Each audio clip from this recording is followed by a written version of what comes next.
Hi everyone! Hello! We are back again and we want to talk about something that I've done a video previously about, but it's nice to have somebody else to join into the conversation, so here we go, we're going for it. And we want to talk about a little musical that we've both absolutely fallen head over heels in love with, and that is The Greatest Showman. Now, I have seen it 6 times. I've seen it 3 times.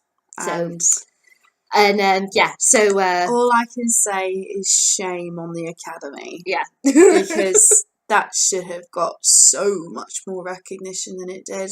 But don't you find it interesting that it got kind of brought out here in the UK on Boxing Day? Yeah. And in America like a week before. Yeah. They was kind of brought out as the family Christmas film. Yeah, yeah. It wasn't marketed to be anything more than that. Yeah. Even though it was everywhere, yeah, it wasn't pushed as being something that is relevant. No. Something that is got such a powerful message. Nothing like that. It was just kind of glitz, glamour, acrobats, da-da-da-da-da, let's see how this got made. Yeah. So when I saw the trailer, I thought that's quite intriguing. But I was like, yeah, I'll definitely watch it when it comes along. Yeah. But I just didn't necessarily think, oh, this is going to be something special until I went in and that first beat. Yeah. And that bam, bam, bam. And I just went, oh my God, I'm gonna love this. And I just fell head over heels for it. I had seen the trailer and I really wanted to watch it, but I don't tend to go to the cinema much these days. It has to be for something I really want to see. Yeah, because it's so expensive. I think I'd seen it twice by the time you saw it. I think so. Because we were, us two and our friend Sarah. Hi Sarah. She'll definitely be watching this. Hi. We're kind of in a message group. Yeah. We constantly message each other and everything. And Sarah and I were talking about it because she had seen it. She'd managed to see it, obviously, in America the week before I did. And we were like, Laura, you have to watch this film. And then we kind of sent you some gifts of it. And then you went, yeah, I'm going to go tomorrow. And I watched the rehearsal song footage. And when I saw Keala Settle sing This Is Me, I thought, I'm going to love this. Yeah. I know I often have that. Yeah. Where I know I will love it. Yeah. And when I saw the footage for From Now On, I was like, there's something so beautiful about that moment when a great singer sings a great song and you know that they love it themselves, that they passionately, it's like God or whatever, if you believe in God or the whatever a force that's within the universe hits that person at that moment, and it's like the perfect moment, the perfect time. Yeah, they kind of they're no longer speaking for themselves; they're speaking for the world. It's beautiful. Yeah, and I agree what you said, Laura, about how Les Miserables, even though obviously it was a great thing for Hugh Jackman, he got Oscar nomination, everything. It was really interesting, but at times it feels kind of strained. It's a bit too much for his range. Not that he was bad, because he wasn't bad. There's some songs it felt like you needed to do something that wasn't quite bring him home. Bring him home. You, especially at the end, you can feel like he's really trying to force, and it's like, no, it should be this really beautiful kind of lullaby, that last long note. But the problem. The thing is with Les Mis is we've also got to remember that it was a live recording. Exactly. Yes, there's that as well. Studio, and you don't know that could have been take 15 rather than 2 but The Greatest Showman, I agree with you where you were saying about how this suits his range so perfectly, and he is able to go off and do so much stuff with it. I gained a lot more respect for his singing voice, because I do think that Valjean, like you said, I think Valjean pushed him as far as his range was able. And I certainly don't mean any disrespect to Hugh Jackman by saying that. That was just merely how I felt. But as we said in our video about musicals, is that we have been fed a diet of West End theatre actors Oh, yeah. who are used to singing Yeah. in a 200, well, Like 1,500 in seater Les, theatre. in the Les Miserables musical in that film, Samantha Bars and Aaron Trevette, who have done West End and Broadway, they were totally comfortable. You could see you could tell they were completely, because they're used to going ease, like this. Yeah. Where in fact they were doing this. So it was like really easy for them. Yeah. But I do think the actors who are not singers in their profession, struggled more. Yes. Oh yeah. And I think that's fair. Yeah. I do think but that's in fair. The Greatest Showman, Yeah. there wasn't that struggle. There wasn't. At all. For none of them that I can think of. No, I mean, Zac Efron and Zendaya even, are, they're both Disney kids, so acting, singing, dancing to, like, the best of their ability is the norm. Yeah. And they were both wonderful. Yeah. Oh my God. Zac Efron, I'm like...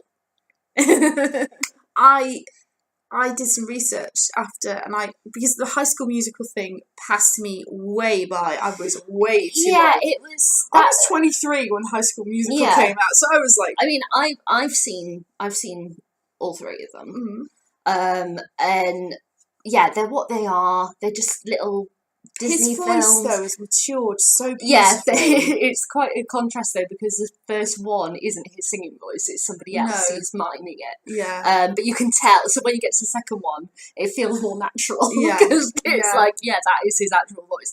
But it's. And I thought he did a beautiful job playing Philip. Actually, I really liked him in it. I was surprised at how much I liked him. Yeah. And then, of course, I did what I do. I went on IMDb, looked at his filmography, and then bought it all. Yeah. So, well, not all of it. Not all of it. But he's done a few like frat boy comedies that are just not. My he's done some bad stuff. He's done some bad stuff, but then he's done other things like The Lucky One. I love The Lucky One. The Lucky One is good. Like, I will say, for his performance, Charlie St. Cloud, but I don't like that film because it's poorly adapted from the book. It is. I haven't read the book. You need to read the book. The book had me crying. Do you know what? Can I borrow it? Out. Can I borrow it? Yeah. And I'll read it. But like, it's even got Zac on the cover. Excellent. I've got the movie tie-in because I couldn't get the original cover when I bought it. But you see, I did love him in Charlie St. Cloud. I think that it tested him a lot, and The Lucky One tested him a lot because he had to show emotion without outwardly emoting, because the character he plays is quite stoic, and because he's a Marine, he keeps everything in. He really does. Really does. And I loved that. I really enjoyed seeing that. Even when he gets angry. Yeah. Like, when he bumps into the little kid's dad on the beach. Yeah. And you could see he could so easily go off on him in half. And he just he disarms him and then goes, right, there's your gun. Yeah. I'm out. He just steps away. Really enjoyed his performance in Showman, though. I really did. And Zendaya as well. Zendaya is a Disney kid who I haven't seen do anything before. Me because neither. Because with the stuff that she had done, there was like a dance thing and like a secret agent show thing, but I kind of caught like, because like when you have like on Channel 5 on a Saturday morning, like I saw, like I spoke about Zac and Cody stuff when we were talking about Riverdale, because it just happens to be on, it's first thing on a Saturday morning, so they pump these stuff out for kids. It's kind of like the same with her, like I might caught like a minute or called? What? Her show on Nickelodeon. Oh, she's done a few, but I couldn't tell you what it's called. Right. So look up her IMDb. I don't know. I keep thinking of Sunny with a Chance, but I think that's Demi Lovato. Yeah. See, I really like her too. She's got an incredible voice. Yeah, she really does. Yeah. She can sing, that girl. And I think like that's the thing with Disney Kids, is it's a boot camp essentially, isn't it? Yeah. And I mean, this is the first musical Zac's done in 10 years. Yeah. I really hope he does more of them. Yeah. I really, really hope he does. Yeah. And her as well, because as I was saying, I've kind of caught like maybe 30 seconds. Yeah. But it's the very studio audience, Disney Yeah. kind of. It's not anything else. I've never heard her sing, never seen her dance, kind of thing, that kind of thing. So this was completely new. Yeah. Her presenting to the world what she did in this, and she did wonderfully. She did, and their chemistry Oh my was god, amazing. Because that was actually the gift that we sent you, wasn't it? When it was Rewrite the Yeah, Stars, and you I was went, like, I have to see this film. I need to see this film. Yeah. I have a thing about watching beautiful people fall in love. I just I need to see this film because their chemistry was so beautiful, and the bit when he sees her for the first time on the trapeze, and she's leaning back, and it's in slow motion, and she's like reaching out to him. Absolutely gorgeous. I loved it so much. I really loved the director of this when they did even the run through in order to get the green light from the production company. So they went through the entire film. They did all of the songs, everything, and then got told if they got the go ahead. He had done like shot by shot exactly what he was going to film. He knew every little detail, everything, and I really love that he was planned and everything. Passionate about that passionate, and it meant that also it helped the actors because they could see exactly what. Even though like this shot is against a green screen, or whatever. I mean, they could go, oh, right, okay, so that's what you were doing. Kayala Settle didn't have the job. No. At the time. No. And she was literally there just to sing the song so that the production company would have an idea of what it would look like. And she was terrified. And she was terrified, but she did it, and they gave her the job on the spot. Yeah. And I love that they weren't afraid to cast an overweight woman of colour. Yeah. To play this role, and she really loves it. Yeah, and she'd done Broadway and such previously for years and years, and she had that mentality. She's got and everything. Such a powerful voice. My god, her voice is amazing. But I love how she describes herself, and she's I read in an interview or whatever, she said, "I'm not anything special. I'm not a big star. I'm an R&B singer who got lucky." Yeah. That's what I am. She's so but she's, because the thing is with that song, and I think if they had cast someone else, it wouldn't have the power that it does. Whenever you get to that bridge when it's just her voice, and she's because going, she knows how it feels to feel marginalised for so many reasons. And I love that video, the kind of rehearsal when they got given the green light, that and she's singing it, and it got introduced by her and the director, and she said, "I was so scared. I had to hold Hugh's hand at one point," and she does, and it's that bridge moment, and he's crying, she's crying, everyone in the room is crying. It's absolutely wonderful. And that had me crying when I first saw it. I saw that. I saw that after I saw the film for the first time. I saw it before I saw the film, and I was just like, I was crying when This Is Me came up in the film, because it's so powerful how he slammed the door in their face. Yeah, and did you hear it where he says the line to Jenny that he said to her? Yeah. And I think that was the thing that really hit her, hurt her, as hard as it did. Yeah. But I Michelle Williams, I think is kind of overshadowed a little. She is, yeah. Because her role as the wife, this very supportive wife who puts up with a lot of crap. Just a smidge. Just a smidge. But she's got two enormous songs in it. She has, yeah. She's got A Million Dreams and Tightrope. Tightrope's such an interesting moment. Yeah, I love the moment where she's running through the house and dances with his shadow and then turns around and he's gone. It was just Michelle.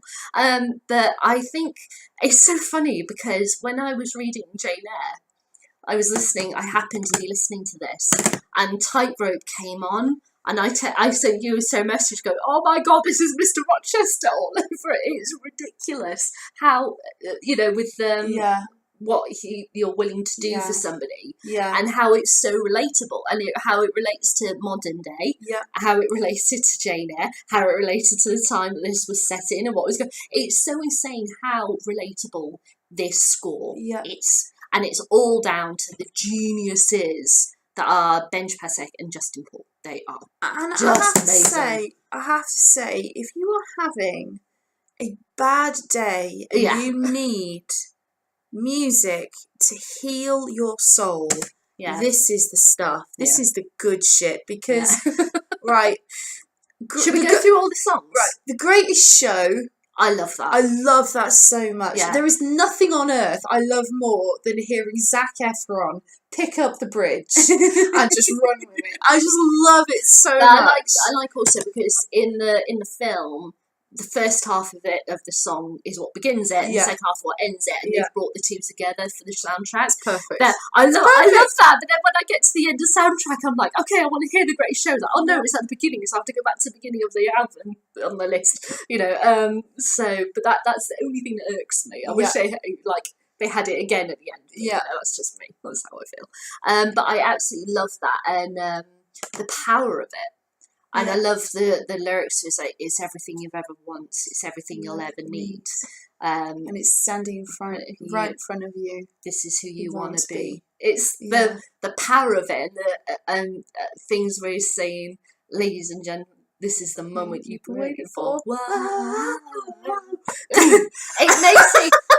It makes me, because I've said this to you before, haven't I, that it really, as soon as it started, it put me straight into the mind of how the Moulin Rouge soundtrack hits, and how people went, whoa, what the heck is this? I think it has that same force, that punch, that power, and having it linked to Victorian era it fits perfectly. I think what Pasek and Paul did was an original version of what Baz Luhrmann tried to do with Moulin Rouge. Yeah, but don't get me wrong, I love the soundtrack for Moulin Rouge. I really, really do. But at the end of the day, Like a Virgin is by Madonna. Yeah. It's not Kim Broadbent. Roxanne is by Sting. Yeah. Do you know what I mean? The only one of those kind of covers that I really liked from Moulin Rouge was Roxanne, because the Argentine tango I loved put into that. it. Yeah. That was brilliant. But other than that, it was like, okay, that's No, but I know what you mean, that we've got this original score, but we've got that power, that punch, that drive, the passion, the beauty, seduction, absolutely, and the vibrance of it. The tears as well, and there's a real passion for life behind it, and I think that's what it gave me, certainly, because I mean, we had been through a family bereavement, and it really helped. It really, really helped. Because I saw it a week after. I saw it. I'd seen it twice before we had the bereavement, because I saw it the 2 days before it happened, and then I saw it 4 times after that, and I was like pretty much going every single possible chance I could, and I was listening to the soundtrack constantly at work. I was constantly I got home in that world, and I couldn't believe how much it helped. It was incredible. It was insane. I got home because I saw it because my kids had gone back to school, and I saw it the morning they went back, because I wanted to experience it.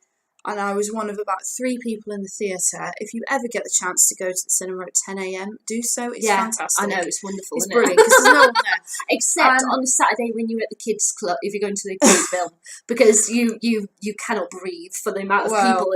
It's always around. But anyway. I went to see it, and I absolutely loved it. And I came home, and I found the soundtrack on YouTube, and I listened to nothing else. Mm-hmm. I loved it so much, and the song "The Greatest Show" is so wonderful, because how it builds and builds and builds, and you feel like you're in it, you're there, you're watching them, and it feels he's inviting you in at the very beginning, and then it's like you're part of a family. You're in it now. You're in it. Yeah. This is us. Come on. Let's go for the ride. Let's celebrate this crazy, wonderful, weird life we have together. And it's beautiful. Yeah. It's absolutely gorgeous. Yeah. But Anyway, A Million Dreams. Now, A Million Dreams is a funny one for me on the soundtrack, just because this is me being like really picky. It begins when you have the main character, so Hugh Jackman's character, when he is young, as well as Michelle Williams, because they kind of fall each other when they're kids, and they write letters back and forth, and it blossoms into romance, and then they get married, blah, blah, blah. So this song covers, like, 20 years of their life, pretty much. The thing that irks me about the soundtrack is that the young girl who plays young Michelle Williams' character, she is in the film singing, and she sings lovely, sings beautifully on this song, and they cut her out of the soundtrack. I must admit, it's really sad. I really like their kind of. I do. I kind of skip it. I skip to Hugh and Michelle. I'm sorry, I do. I skip to Hugh and Michelle. Well, to be fair, with her cut out, it's not very long, is it? No, of his solo singing. But he has got a nice voice as the young. Ziv, is that his name? I couldn't tell you. Yep, Ziv Zafman. Safeman. Ziv. Ziv. I thought you said Zib. No, Ziv. Ziv. Sorry, Ziv.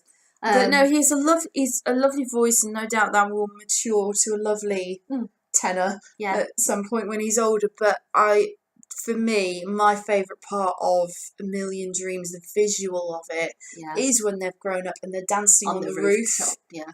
And it's all about how much they trust each other and know each other.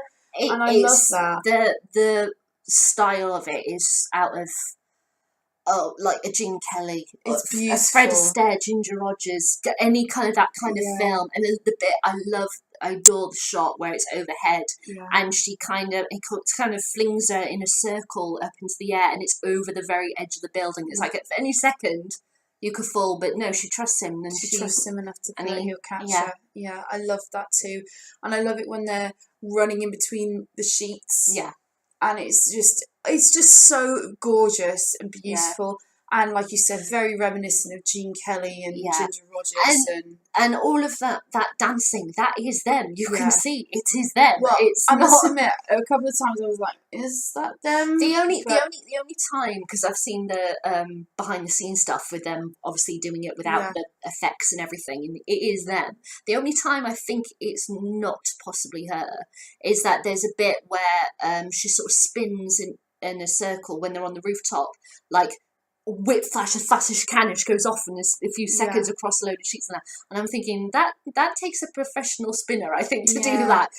That's the only time I think that it's not. And I think her, another bit that isn't the person is when Zendaya during Stars, and she does that spin down the rope. You can see the slow bit at the beginning is her, and then after that it's somebody else. Yeah. But that's a very professional technique. It is. And it's you and a rope, and there's nothing else. So it doesn't surprise me that she got somebody else to do. If she did, we don't know. She did. Yeah, we don't know. Maybe we'll have to listen to audio commentary on when they finally release the Blu-ray here in May, a whole month after America. I'm not happy. Which is not fair. 20th Century Fox. Thank you.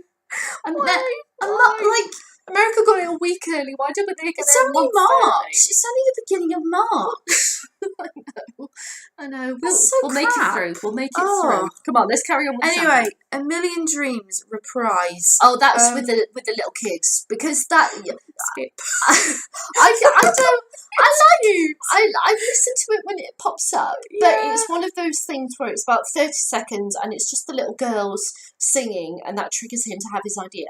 So technically, for a track, it's not really a weight enough track for me, but I still listen to it when it gets played. It's quite sweet.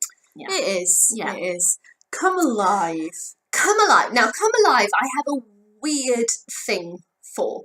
A weird kind of status, as it were, with, because overall, I like it, but at the same time, I'm like, it's very beat boppy, and it's there, but it's not quite there. It's not The Greatest Show. No, but it does. Hugh Jackman putting the jacket on is enough for me. Like, seriously, I was like, hello. That visual on its own sold me. Yeah, that visual roll is good, but I mean, as the song, I like the choreography. I like the knee slide and the come alive, putting the arms out at the end, and the little girls do sort of dance, doing a hip hop kind of dance. Oh, I love that. Yeah, that is cute. So as a song, it's good, but it doesn't quite hit it for me. See, I love it. I really, really love it. Yeah. I love that the lyric "Come Alive" is not just about the audience. It's about the performers and them gaining confidence in themselves and their oddities, if that's the word that you choose to use. Yeah, well, that's how they were described, weren't they? Yeah. So. To feel confidence in themselves, that they are capable of entertaining people and that it is allowed for them to be confident. I have to say, the character arc in Letty, who is the bearded lady played by Keala Settle, the fact is that she's so, at the beginning of the film, she's so embarrassed by her appearance. So shy. She's very shy. And then halfway through the film, she's like combing her beard and putting makeup on and gaining confidence that she is a person with the right to exist and to be proud of herself. And I love it for that. I think it's And she's the one that gets into his head and goes, "Oi, come on. Even though, yes, you screwed up, we can see that you're upset. We accept your apology. Now get off your butt and do what you need to do." Yeah. She does. She's very pragmatic and realistic, and I love that about her. So yes, I love Come Alive because the coat is life. Now comes the song that just the other side. / shippers everywhere. I love this. There is a ship. Oh my God, there is a Barlisle. There's a Barlisle ship. There is a Barlisle ship. No offence to any Barlisle shippers who are watching this video, but oh my God, I didn't even know that existed. So trust me, that exists. I'll show you later. But anyway, this is the song that basically Hugh Jackman's character has met Zac Efron's character, Carlisle, and he's basically trying to convince Carlisle to run away to the circus and be his marketing man. He is. And they have this scene in a bar, this song in a bar, and you can tell that they rehearsed the hell out of this. I think it was either Zach or Hugh said that they did a 10-week rehearsal, and 7 weeks of that every single day for probably at least an hour. They rehearsed that one song. So they knew it inside out, back to front, every possible so much way. Like the glasses and the bottles and the dancing on the bar the float. Even like I suppose also they had to do, because of the camera is constantly moving as well. They had to choreograph around the cameraman as well. So it's not just the consideration of the two of them in that moment. They have to consider everybody else. And can we just shout out the unsung hero of that scene? The barman. Yes, I really like the barman. I like the barman. Who sweeps up peanut shells and he's putting the glasses out. And he's like, and he's the one who's like raising his eyebrows like, seriously, you're going to take his offer? Come on. Yeah. I like that about him. But like he's very the whole scene is essentially them coming to an agreement and a friendship.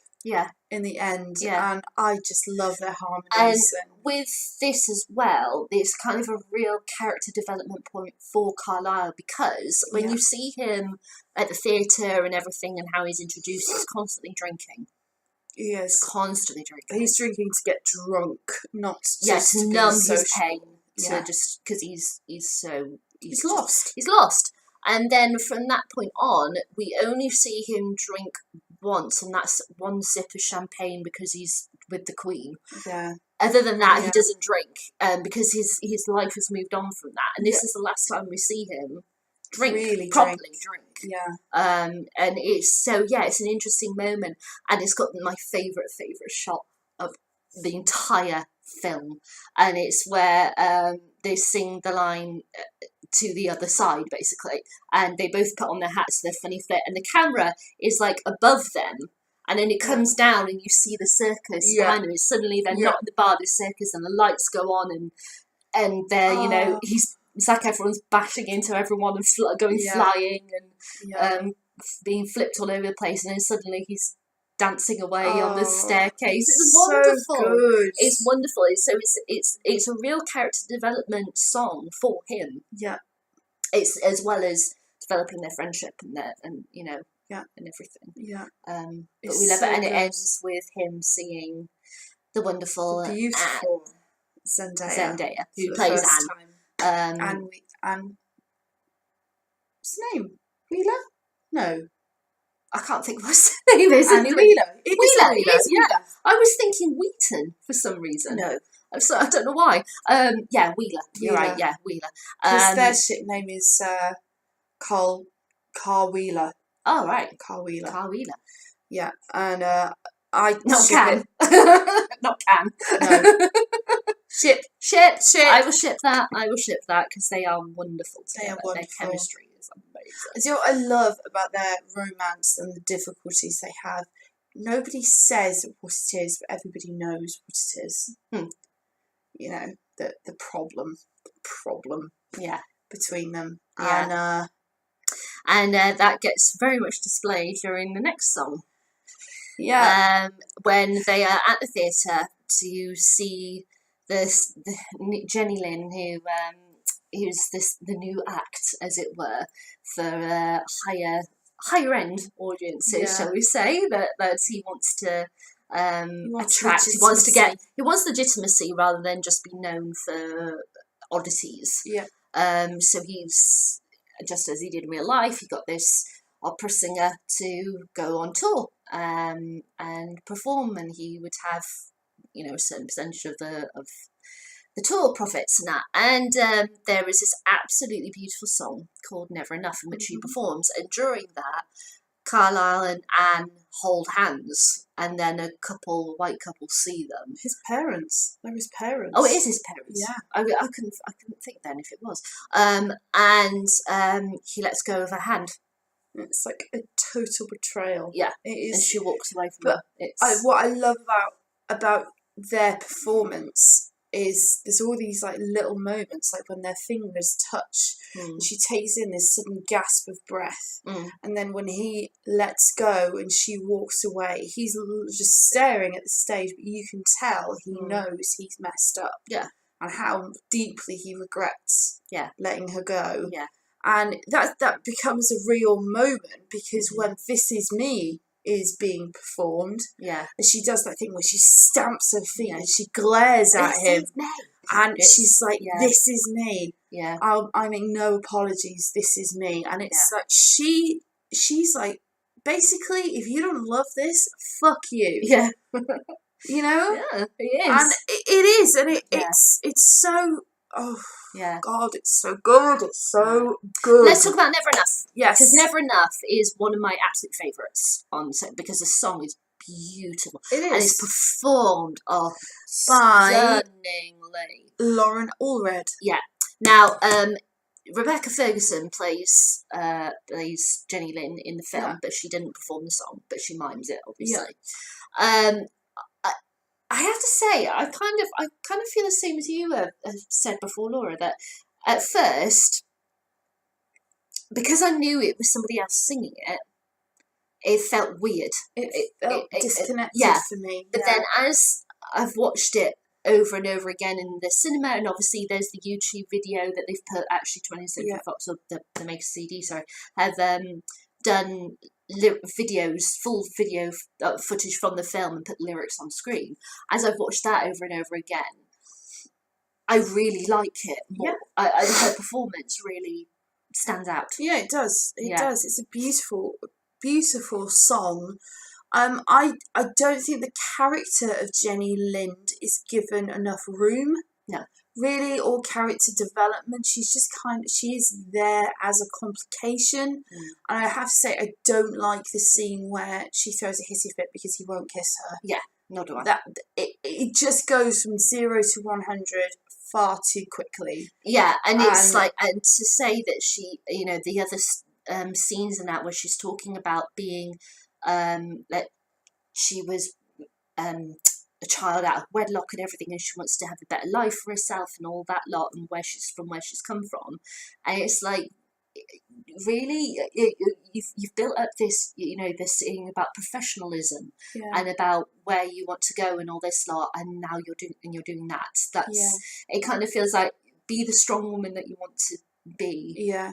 And don't do that or be that. I think it's really weird. While we're here doing moment. a sort of a notes that we didn't like kind of thing, I realised that this is not a biopic. That this is this is not an accurate portrayal of P.T. Barnum. This film is inspired by true events. That's Well, I think that tells you. If we're inspired by true events, can we age Queen Victoria properly, please?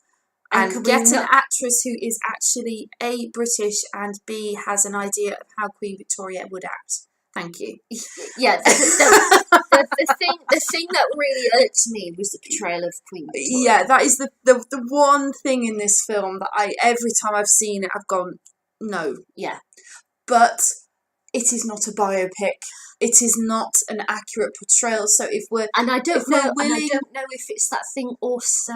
I know this might sound a bit funny, but that because it is an American film, there is an Americanized idea of what Victoria was like. Do you know that thing of how the caricatures of like how if you were to have, I don't know, George III or something portrayed, or George IV and everything, how in America and everything, how news got about him to Americans, it was all caricatures. So you get the caricature idea of who they were, but that isn't necessarily who they were. No. So I don't know if this is, again, the thing of the caricature idea of what Victoria was like versus what she actually was like. But at the same time, you can't sort of go, but it's inspired by Barnum, but it's not really about the real Barnum, and then moan about the portrayal of Queen Victoria. I do get that too. I do understand that. But I think it was just an irk. From my own idea of who Victoria was, I think she would have been fascinated. I think she would have been polite, and I think if anybody had been rude, she would have put him exactly in his place and not laughed. She wouldn't have laughed. Absolutely not. Would not have laughed. Particularly not like that. Yes. Because this I don't know what that was. It was like, if she were to ever laugh like that in her life, it would be in her room, locked with Albert. It would be private. Yeah, no one would have heard her laugh like that. Business in the throne room. Yeah, business only. She knew that. You know, she knew that. Yeah, so that for me was the biggest irk. Yeah, that was for me was the portrayal of Queen Victoria. But whatever. Yeah. But then, Never Enough is this absolutely beautiful song, which then leads on to the absolutely incredible song that has become an anthem for millions of people around the world, and that is the wonderful This Is Me. This Is Me. Which is done at a time when it's basically the after show after we've heard Jenny sing Never Enough, and there's champagne everywhere, and it's kind of Barnum is being a prick. Well, I was just about to say, I was going to say something else. Not something like that. That sounds like I was going to say something even worse. No, what I was going to say was that he was being praised for having a legitimate act. Oh, yeah. And the newspaper columnist who was being, like, saying bad things about him and such, was there, and he applauded, and he was very happy, so therefore that made him feel that he was legit. Yeah. And the various, the acts of his and such come to the after party to have drinks and have a laugh, and he slams the door in their face. He does. He doesn't want them there because they embarrass him. And it's like how even like he doesn't even register it. Like how when Carlisle's character comes out and he says, "Oh, where should I put them?" And he said, "Oh, put them in the upper area, the standing only area where they won't be seen." And he goes, "Seen? What are you talking about?" And he goes, "The acoustics are better there. Go." And it's like, and he doesn't register what he's saying. No, it's like he's become so blinded by his own ego that he can't see what he's doing. Yeah, and he eventually it disrupts his family, it disrupts his marriage, and eventually it disrupts everything else. Yeah. And I mean, This Is Me is such a beautiful anthem. Yeah, because he slammed the door in the face, and that's the precise second that it starts. Yeah. And Kiala was just incredible. I loved her at the Oscars performing it. It was wonderful. And all the crowd really getting into it, and the dancers went down into where everyone was sat and were getting people to, you know, clap along and stuff. It was really wonderful. Really wonderful. It's an amazing song. And it should have won Best Song. It should have done. It really, really should have done. But then this film and Beauty and the Beast I felt were snubbed because they are popular family films that made more money than all of the Best Picture nominees put together. Isn't it funny how you go from, like, you know, the animated Beauty and the Beast, the impact that made in the 90s and everything, and people are like, oh my god, this is the future and that. And now we've got the next generation of it, and they go, oh, well, that's just family stuff. It's not worth it. But then the Oscar nominations this year, I was disappointed with anyway, because it was just all the same. It's so boring. It was, I wasn't fussed about watching it at all. No. And the viewing figures plummeted this year. Well, I'm not surprised. But, like, is it ironic that P.T. Barnum set up the circus in what we would now judge as being a less than okay way? Yeah. He was judged for that, but it was intensely popular with the people of the day. Yeah. And now here we are, 150 years later, making films about this man that is hugely popular with the public, and critics hated it. Yeah. I've read some critical reviews, and I'm sorry, I'm like, did I see a different film to you? Yeah. Like, what are you talking about? Yeah. It's like almost like they didn't want to like it. Yeah. Like Mark Commode, who I follow really on like YouTube. him, I really like Mark Commode. I've met him before. He's a really lovely man. He usually I agree with him. Yeah. On most films. I mean, some films obviously I haven't agreed, or I've agreed in some parts, but not all. Yeah. And then I thought, you know, I watched The Greatest Showman. I loved it, and I hadn't heard his show that week. Yeah. So I was like, I'm going to go on YouTube, and, you know, because he puts all of his reviews on YouTube, and I was like, I'm going to go over. And he just ripped it to shreds. And he was like, the second that it opened with Hugh Jackman miming away to that song, it was just wrong. It was just awful. And I was like, oh, Mark, we used to get along so well. I know, it's fine to have a difference of opinion, but the thing is that he's usually he loves musical. Well, he really enjoys musicals, and Evita he absolutely adores. That's his favourite musical on film. To be fair, and it's a great film. Whenever there is a film musical that he's really particularly likes, so he will compare it to Evita. Right. Always. Right. Always. I do. So he does does see various musicals on film and such, and I thought he might like it, but no, he didn't. So but it was interesting to hear his viewpoints, and it was too sugar coated, and he was saying, and it was he just didn't like it. If you watch it and just try to accept it for what it is, it to me it was beautiful, and you know I know it got compared a lot, and I'm gonna talk about it. La La Land took me 4 attempts to get through. Yeah. It took me 4 times to sit through that film once. Yeah. And I liked the soundtrack. It was okay. I much preferred the moments when no one was singing, when it was just them dancing to a score. Mm-hmm. But for me, La La Land was all fur coat and no knickers. Mm-hmm. It was all glitz and glamour, and it was almost like it was a film pandering to what Hollywood thinks it is. Right. It has absolutely, for me, it had no soul. Mm-hmm. It had nothing behind it that was, and I get it that, you know, Emma Stone was yeah, really good. Ryan Gosling was also quite good. This is as high praise as it's going to get from me. And yet, there are people such as yourself who love La La Land, and I cannot get behind it. The first time I watched it, I was like, is anything going to happen? And I'm sorry, like, I just don't see. I follow a lot of YouTubers who live in LA. They all complain about the traffic. Yeah. They all hate the traffic in LA. Yeah. Just, you know, that scene at the beginning when they're all like dancing in the traffic jam. It's another day of sun. There you go. And like, I was thinking, none of the people that I watch who live in LA would do that. They'd be all like, I fucking hate you all. They would hate it, you know? But I did get through it. I was glad I watched it. I did, to be fair to it, I did think the sequence at the end was very lovely. It was very lovely. Very an American in Paris. Yes. Very. It was a love letter to that film. Yes. And I appreciated that. I think it looked beautiful. Yeah. I cannot deny that. But for me, it was just a hollow shell. Yeah.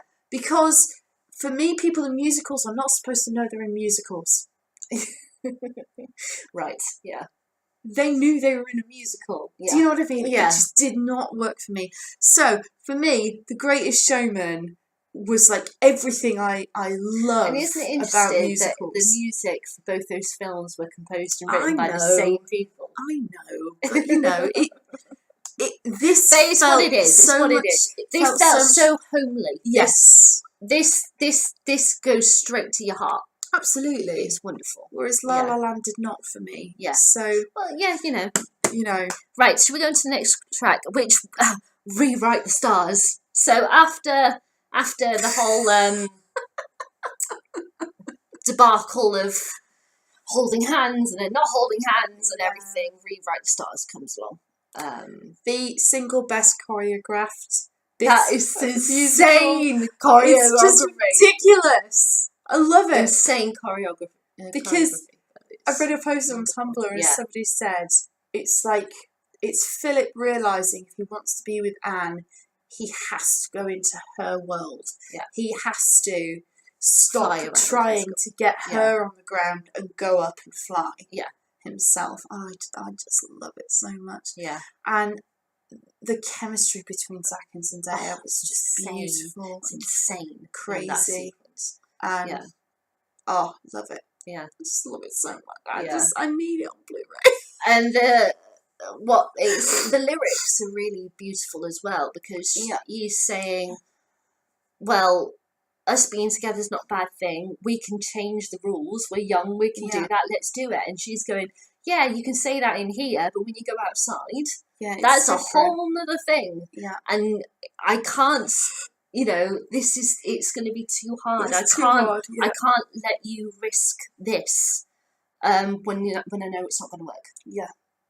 So what's the point? And it's the two of them kind of pulling apart from each other, but at the same time, their harmonies are perfectly in sync.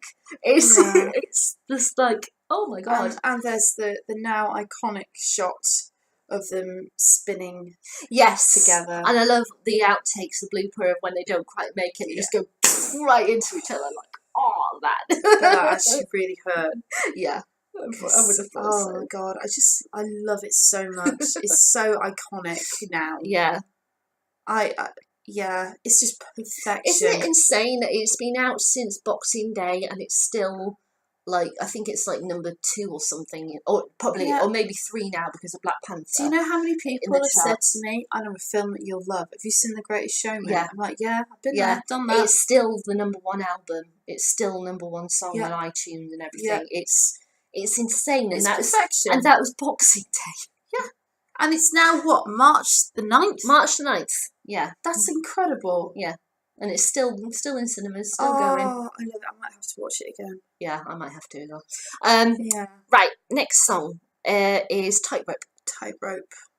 Which is a solo with Michelle Williams. I do like Tightrope. There's something about Tightrope that's... It's very sad.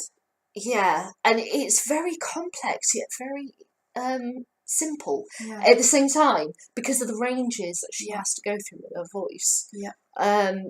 And the significance of the words and the play of the words Yeah.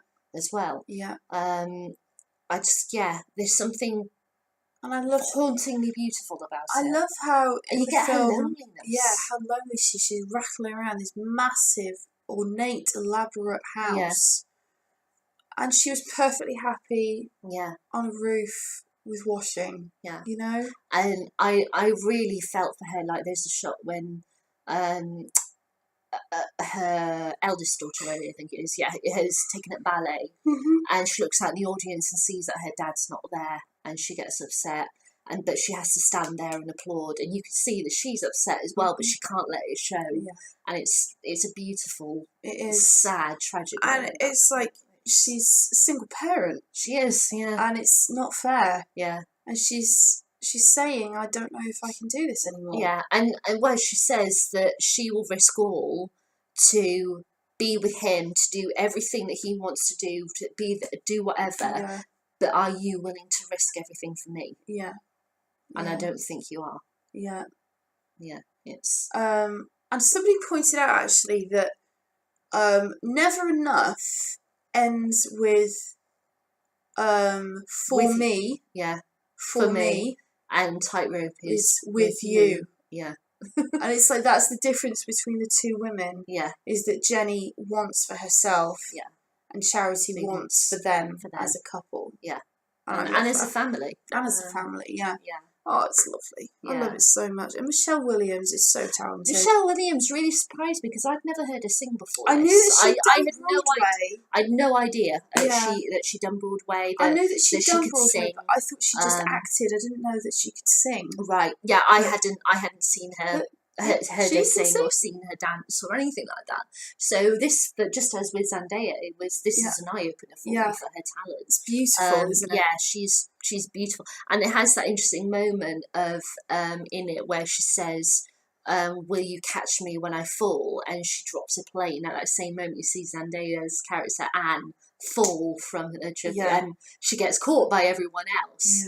While Carlisle is like watching, this, and she's completely calm. Yeah, it's obviously it's thing for the show, but still it is that thing of at any second she could slip, and let's face it, it's in an age where there was no nets, there was no safety harnesses, there was nothing like that. So at any second, anything could happen. A death, broken back, anything. Yeah. And so, are you willing to take the risk? Yep. Both Carlisle has been asked the question and Barnum as well by both of those characters, but one is silent and one is singing her heart out. Yeah, it's beautiful. It's gorgeous. Okay, then Never Enough reprise. That's a skip for me. Skip. It's just basically Jenny who's singing her song really weakly whilst crying, being kind of completely self-indulgent because she's having a hissy fit. She is so skip. Yeah, skip that. And then the last one. It's so savage. Skip. Yeah, but it's a 20 seconds kind of track. Yeah, it's just like a whimpering voice, and it's just not worth it. And then the last one, From Now On, I have to say, I'm really sorry, Laura, it's my least favourite song. What on earth is wrong with you? No, it's not a bad song. It's not a bad song. I'm just like, yes. I don't even know what to say to I that. don't know. But this is a thing that whenever I listen to this soundtrack, this is one of the rare soundtracks where I will never skip a track. I will not. I have to listen to it fully, even those 20-second ones that we just skip to, including From Now On. So it's not like it's a song that I cannot abide. I cannot stand. To me, From Now On is, like they said, it's home again. From Now On will be home again. I do like when you have him hold his note. From now on. Yeah. See, I do. There's bits of it that I do like. It's just as a whole, as a song, it's kind of like Come Alive for me. It's there, but it's not there.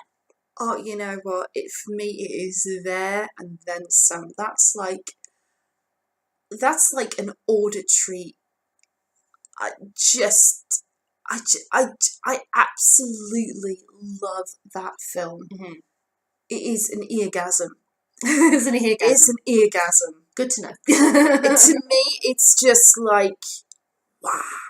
Like the power of all those voices and the way it builds, and you got Hugh who starts with a very small, like croaky voice, and then he's full chest voice, and then everyone's involved. I think the thing that kind of irks me, I will say this, that could be a thing of why I'm not that overly fond of Diver, is that he goes from being very timid to very big very quickly, and I think that might be it. That I prefer the slow build up.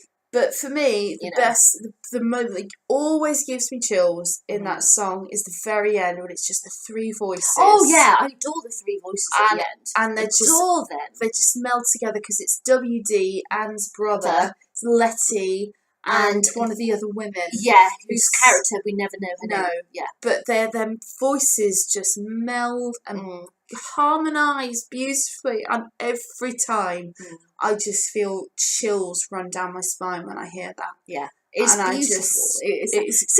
I don't dislike it, but it is my least favourite because I have irks about it. Right, okay, top 10. Top 5. But I won't skip it. No. I won't skip it. Top 5.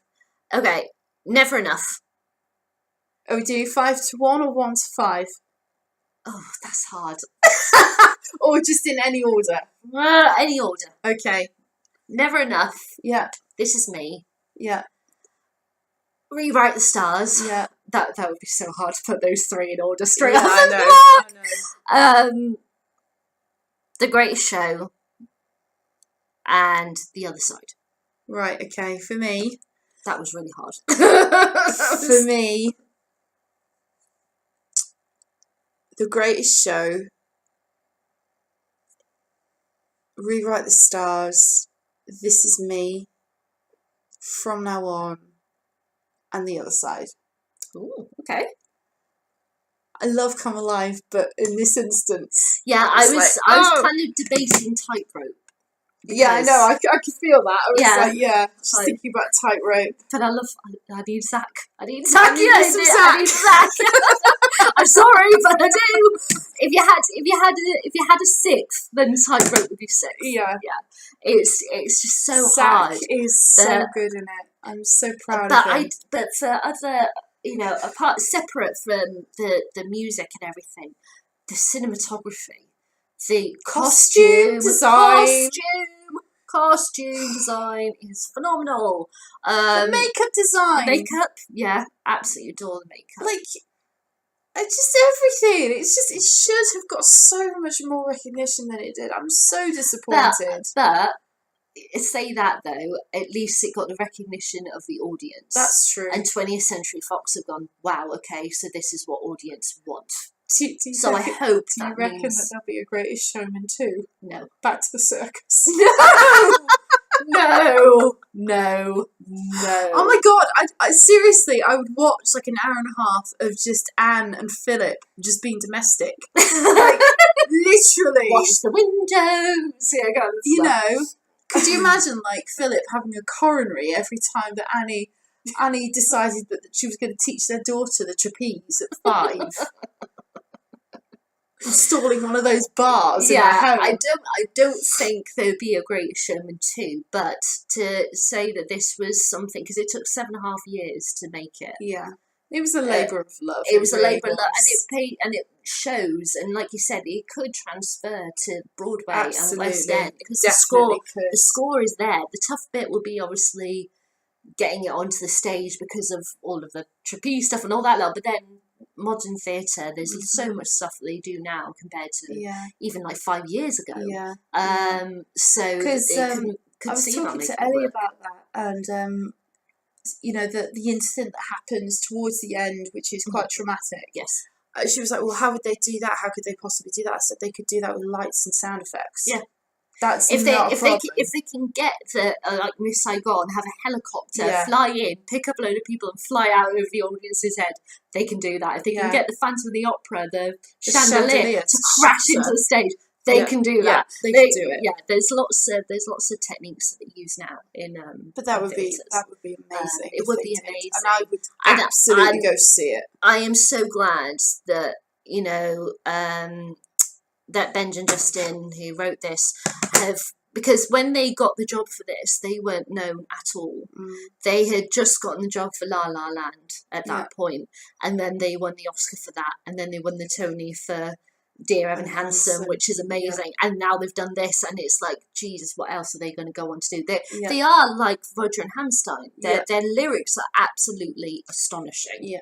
And I heard that they've been writing together since college, so they know each other very, very well. Very well. Know their strengths and their weaknesses as artists, and I can't wait to see what they do next. Exactly, I'm really excited for what they do next. But I think this has opened up the eyes of other producers as well as to what audiences want. Yeah.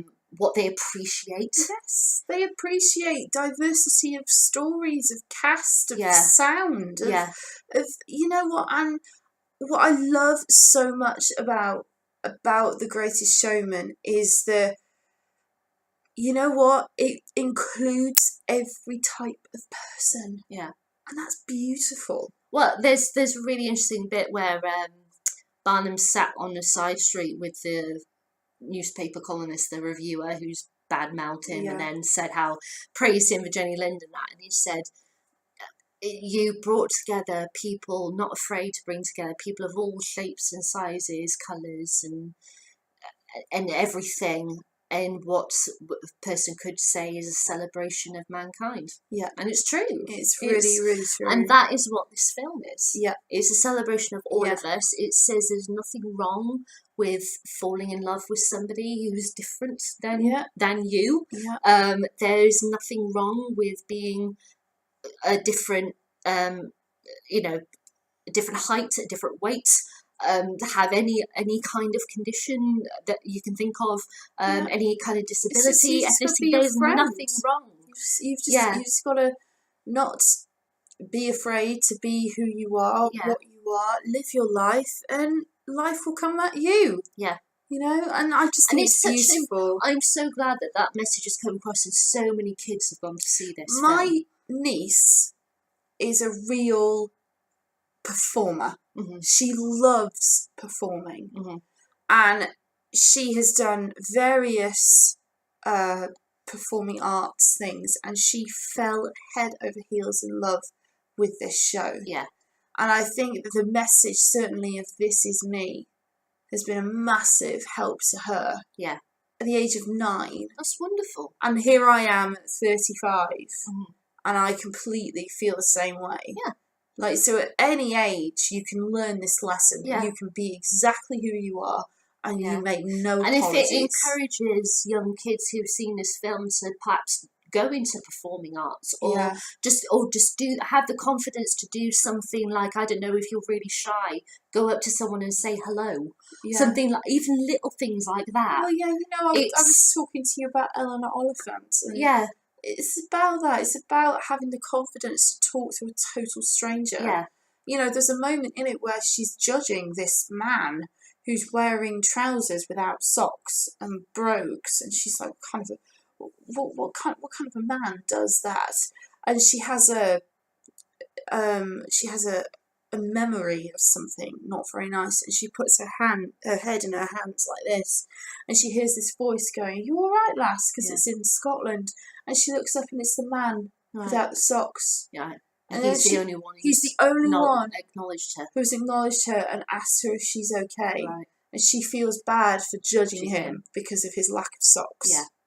It's about that kind of stuff, you know? And as I was saying, if it's giving somebody the confidence to do something like that, even if it's the smallest thing, to, I don't know, signing up to performing arts or whatever, if it's made a difference to your life, that's fantastic. That's beautiful. That's wonderful. And it's everything. It's just everything. And I love it so much. And I cannot wait for my Blu-ray. I need my Blu-ray with, like, I need commentaries, I need behind the scenes, I need, like, galleries of costumes. Yeah. I need everything. Yeah. I need all of it. Yeah. And I better get it. Yeah. You've been told 20th Century or Fox. I will pout forever. Okay? Oh, okay. I think we're done now. I think we're done. Yeah. I think we're So done. that was our thoughts on The Greatest Showman. If you want to tell us what you thought of it, then please do leave us a comment, and we'll be back soon. Bye. Bye.